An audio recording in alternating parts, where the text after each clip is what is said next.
Doctor Munawwar Hussain परवर साहब, आप बहुत क्रिटिकली एग्जामिन कर रहे हैं पूरी सिचुएशन को ऑल ओवर द वर्ल्ड। इस वक्त पाकिस्तान का मकाम, लेट्स स्टार्ट विद पाकिस्तान। आपकी नज़र में आज पाकिस्तान ने क्या इज्जत हासिल की और जो बात हो रही थी विन विन सिचुएशन की, डॉक्टर साहब उस पर भी रोशनी डालिएगा। जतोई साहब, पहले तो बहुत शुक्रिया, आपने प्रोग्राम में मदऊ किया। आपको, आपके मेहमान को, आपकी पूरी टीम को, आपके देखने वालों को सलाम।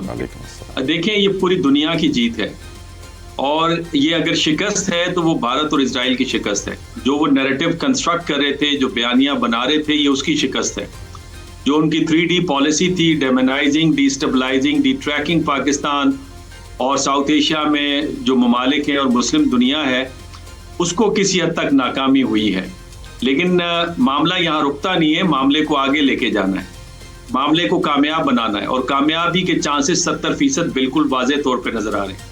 मिसाल के तौर पे जो यूनाइटेड नेशन के अंदर परमानेंट मेंबर एंड सफ़ीर हैं ईरान के, अमीर सईद इरवानी, उन्होंने इस बात की वजाहत की है कि अगर नेवल ब्लॉकेट हट जाता है और जो हॉस्टेजेस, जो क्रू मेंबर्स हैं 2 वेसल्स के ईरानी, वो अमेरिका रिलीज कर देता है तो हम इस्लामाबाद में बातचीत के लिए आना चाहते हैं। ईरानी भी चाहते हैं बातचीत, अमेरिकन भी चाहते हैं बातचीत। अमेरिका के लिए तो हालात बड़े नाजुक हैं। मैं, अगर मुझे थोड़ा टाइम दे तो मैं सिर्फ मुख्तसरन सबको टच करूंगा। पहले ये कि अमेरिका देखें, 2 बिल्डिंग ब्लॉक्स होते हैं पावर के, एक इकोनॉमी है, दूसरा मिलिट्री मसल्स है।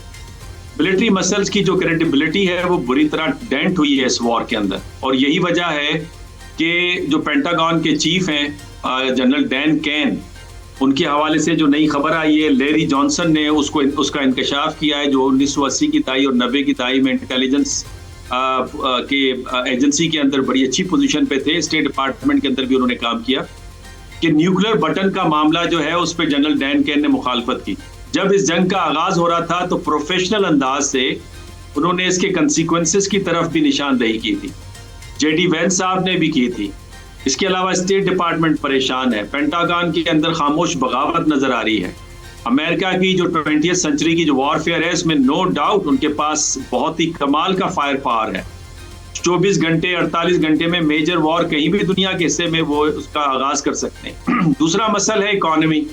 इकोनॉमी की कंडीशन ये है कि $40 ट्रिलियन का कर्जा है, 123% ऑफ जीडीपी बनता है, $6 बिलियन योमिया उसमें इजाफा हो रहा है। गैस की प्राइजेस के बारे में जो उनके सेक्रेटरी ऑफ टेरियरी है स्कॉट बेसेंट, उनका कहना है कि 2027 तक गैस की प्राइसेस ऊपर ही जाएंगी, ये स्टेबल नहीं होंगी और एन मुमकिन है पर गैलन जो है $5 तक ये मसला चला जाए। और फिर अमेरिका के जो इत्तेहादी हैं, यानी आप मार्क कार्ने को ले लीजिए, वो कहते हैं दहाइयों पर मुश्तमिल जो इंटीग्रेटेड डिफेंस सिस्टम है या जो आयरन डोम के नमूने के ऊपर गोल्डन डोम बनाना था $40 बिलियन का, उससे हम पीछे हट रहे हैं।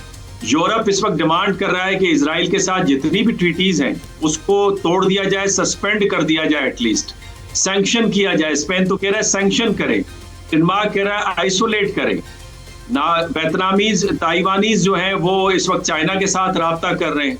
मिडल ईस्टर्न जो है वो अल्टरनेटिव सिक्योरिटी स्ट्रक्चर की बात कर रहे हैं। अब पता चल रहा है कि कतर भी आपके साथ डिफेंस एग्रीमेंट करने जा रहा है।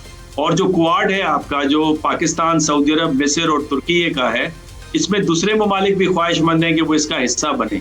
तो ओवरऑल जो सिचुएशन है वो अमेरिका की जंग लड़ने जैसी नहीं है। 53% जो रिपब्लिकन हैं वो जंग की मुखालफत कर रहे हैं, अमेरिका में 73% इसकी मुखालफत कर रहे हैं। तो कहने का मकसद, हालात अमेरिका के लिए अच्छे नहीं है और खुद ईरान के लिए भी अच्छे नहीं है। अल जजीरा की रिपोर्ट के मुताबिक $270 बिलियन से लेकर तकरीबन $1 ट्रिलियन तक का उनको नुकसान हुआ है। तो जंग लड़ी जाती है इसलिए कि आप अपने अहदाफ का हुसूल करें। अब जो हदफ है उसके लिए जो आपने इंस्ट्रूमेंट इस्तेमाल किया है वॉर को, वो तो एक लिमिटेड टाइम के लिए होती है और वेल डिफाइंड गोल के लिए होती है। आपने बैठना तो टेबल के ऊपर ही है और टेबल पे मामलात को तय करना है।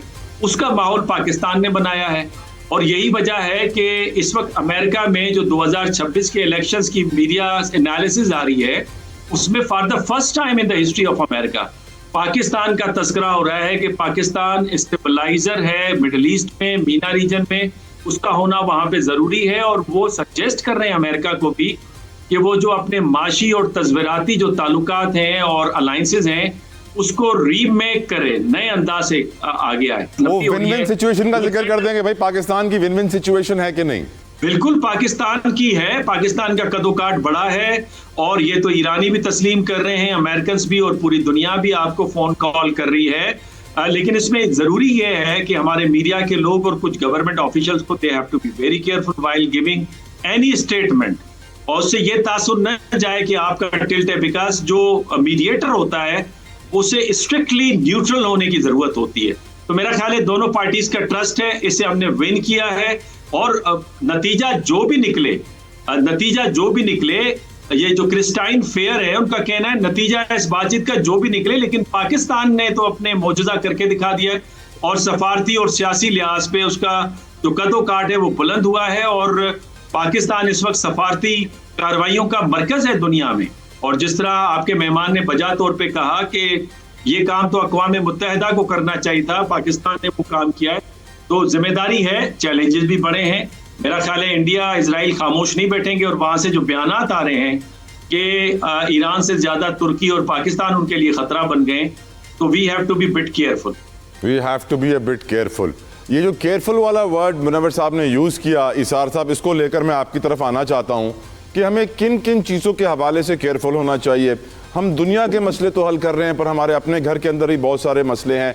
आपकी राय क्या है इसके ऊपर? देखिए, इसमें कोई शक नहीं कि अल्लाह ताला ने हमें एक इज्जत दी और हमने उस सिचुएशन में बेहतरीन अंदाज में सिफारतकारी की, इसमें कोई दो राय नहीं है। और अल्हम्दुलिल्लाह आज पाकिस्तान दुनिया में माना जाता है कि हमने अमन के लिए बहुत काम किया।